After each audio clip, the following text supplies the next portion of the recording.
Time management is life management. It is personal management. Successful people, winners, use their time well. The question is, how badly do you want to learn how to manage your time well? How much effort are you willing to put into it? Because the key to time management is self-discipline. Time management is self-discipline in action, and self-discipline is the key to success. The first idea in excellent time management is to make a list. You will immediately improve your productivity by 25%.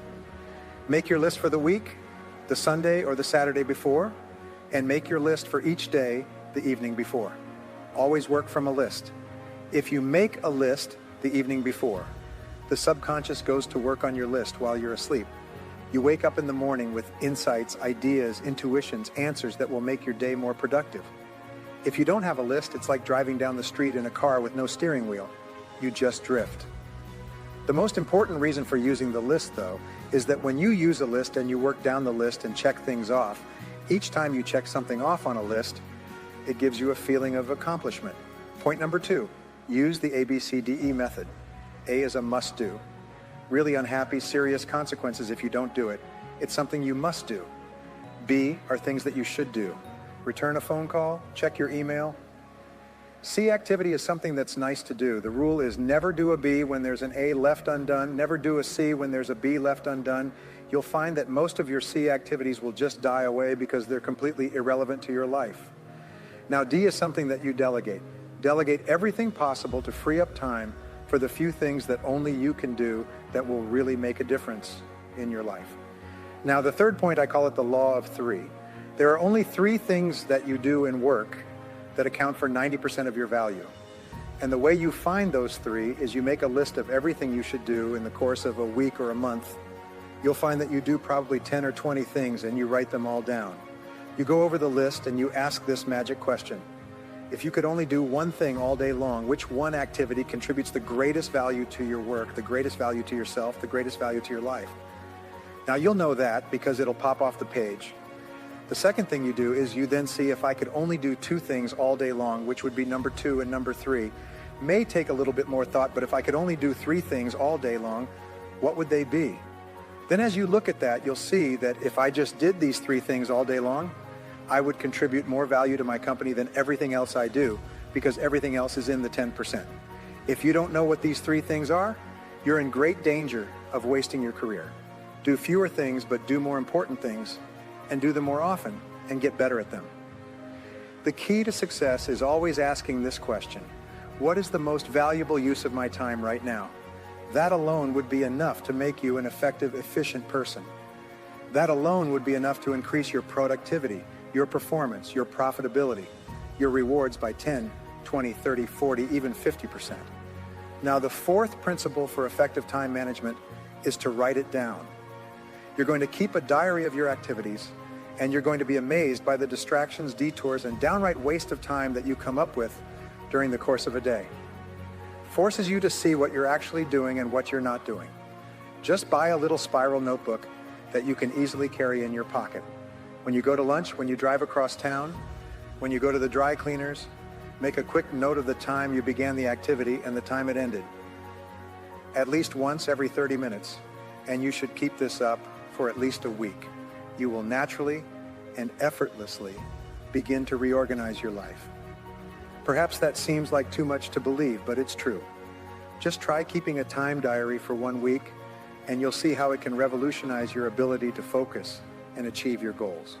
The fifth key idea in time management, which I am a fanatic on, is concentration. As a matter of fact, it is impossible for you to accomplish anything worthwhile in life without the ability to concentrate single-mindedly on one thing at a time and stay with it until it's complete. Now, people say, well, if I stay with this task until it's finished, I won't get anything else done. That doesn't matter if it's the most valuable thing that you have to do, the most important thing that you could be working on. When you complete an important task, your self-esteem goes up. But if you work away on low-priority tasks, even if you complete them and do them well, you don't get any bang for the buck. The sixth key to time management is the word no. If it is not the highest and best use of your time, refuse to do it. The greatest time waster in work is other people wasting your time. The rule is there's nothing wrong with idle chit-chat, but as Drucker says, if you spend more than 10% of your time in social interaction at work, then you are out of control of your time. So say no. Say, I'd love to talk to you now. Let's talk afterwards. Let's talk at lunch. The next principle, number 7, is deadlines and rewards. When you have an important task, the way that you motivate yourself to do the task is you structure a specific reward that you're going to get when it's finished. In other words, train yourself to have a positive consequence for everything that you do. So set deadlines. First of all, when you set the goal, when you specify the task, set the deadline when it's going to be accomplished. Always set the deadline with lots of room to spare, and always try to finish before the deadline. It's a powerful way to act as what is called a forcing system. A forcing system is something that motivates you to stay at it, because if you don't set a deadline and give yourself a forcing system, you fall into the trap of what is called Parkinson's law. Now, Parkinson's law says that work expands to fill the time allotted for it. That if you have 2 hours of work to do and 8 hours of time, you will stretch that work over 8 hours. Highly effective people are always setting tight, stringent, disciplined deadlines on themselves so they get more work done in a short period of time rather than less work done in a long period of time. The next principle is neatness. Every single study that has been done says this: if you will just clean up your work environment so it is completely neat and everything is off of your desk or your workplace, except the one thing you're working on that will increase your productivity by 20 to 40%. How do you clean it up? It's called the traffic system. He stands for toss, R stands for refer, and F stands for file. Once you've done that, then you start with your action file and you work through it. Neatness is important. Here's the rule: if you're not using it, put it away. Neatness is critical to productivity. 98 of senior executives said they would not promote a messy person, that they would not give a messy person greater responsibilities. If you are messing with everybody around you, conclude that you are inefficient, undependable, unreliable, and incompetent. Number 9 is the thing called consequences. And we talked about this before. One of the thinking tools that you have to have is to look at everything that you do and ask yourself, does this have big potential consequences or not? And you'll find that most people spend most of the time working on things that have low or no consequences. At Harvard University, Banfield did 50 years of research into how it is that some people move up in the course of their working lifetime. The thinking characteristic of these people was a long-time perspective. They were thinking today of the consequences of their behaviors in terms of where they wanted to be in the future. So you'll find that top people are long-term thinkers. Average people are short-term thinkers. They only think about entertainment today, having fun today, enjoyment today, going home and watching television today. So you are the ones who are willing to do the work and make the sacrifices today in order to have a much better life for yourself and your family in the future. Which means that you're in sort of not 10% of our society. Learning a new skill, even though it's very difficult at the beginning, can give you something you can use all your life. The next principle, number 10, is batching tasks. Batching your tasks is a major time management tool. It means that if you're going to make phone calls, make all your phone calls at once. So if you're going to do correspondence, do all the correspondence at once. It's been found that if you do this on a regular basis, you'll get so much more done by doing it and concentrating on batches of tasks than if you did not. So batch your tasks whenever you possibly can. Number 11, develop a sense of urgency. 2% of the population do things fast.